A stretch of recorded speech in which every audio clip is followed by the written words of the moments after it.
Chapter 14. One Sabbath, when Jesus went to eat in the house of a prominent Pharisee, he was being carefully watched. There in front of him was a man suffering from dropsy.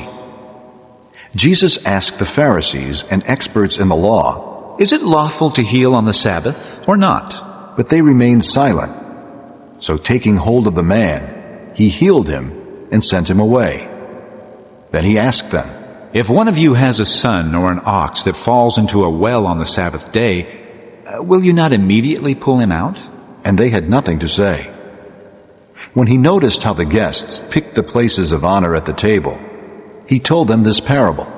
"When someone invites you to a wedding feast, do not take the place of honor, for a person more distinguished than you may have been invited.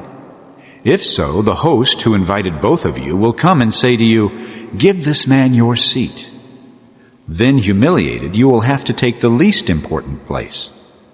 But when you are invited, take the lowest place, so that when your host comes, he will say to you, 'Friend, move up to a better place.'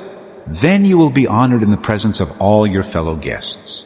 For everyone who exalts himself will be humbled, and he who humbles himself will be exalted." Then Jesus said to his host, "When you give a luncheon or dinner, do not invite your friends, your brothers or relatives, or your rich neighbors. If you do, they may invite you back, and so you will be repaid. But when you give a banquet, invite the poor, the crippled, the lame, the blind, and you will be blessed. Although they cannot repay you, you will be repaid at the resurrection of the righteous." When one of those at the table with him heard this, he said to Jesus, "Blessed is the man who will eat at the feast in the kingdom of God." Jesus replied, "A certain man was preparing a great banquet and invited many guests. At the time of the banquet, he sent his servant to tell those who had been invited, 'Come, for everything is now ready.' But they all alike began to make excuses. The first said, 'I have just bought a field and I must go and see it. Please excuse me.' Another said, 'I have just bought 5 yoke of oxen and I'm on my way to try them out. Please excuse me.' Still another said, 'I just got married, so I can't come.' The servant came back and reported this to his master. Then the owner of the house became angry and ordered his servant, 'Go out quickly into the streets and alleys of the town and bring in the poor, the crippled, the blind, and the lame.' 'Sir,' the servant said, 'what you ordered has been done, but there is still room.' Then the master told his servant, 'Go out to the roads and country lanes and make them come in so that my house will be full.' I tell you, not one of those men who were invited will get a taste of my banquet."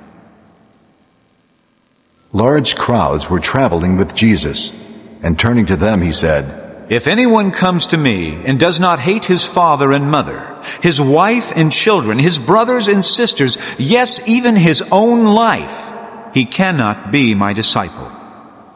And anyone who does not carry his cross and follow me cannot be my disciple. Suppose one of you wants to build a tower. Will he not first sit down and estimate the cost to see if he has enough money to complete it? For if he lays the foundation and is not able to finish it, everyone who sees it will ridicule him, saying, 'This fellow began to build and was not able to finish.' Or suppose a king is about to go to war against another king. Will he not first sit down and consider whether he is able with 10,000 men to oppose the one coming against him with 20,000? If he is not able, he will send a delegation while the other is still a long way off and will ask for terms of peace. In the same way, any of you who does not give up everything he has cannot be my disciple. Salt is good, but if it loses its saltiness, how can it be made salty again? It is fit neither for the soil nor for the manure pile. It is thrown out. He who has ears to hear, let him hear."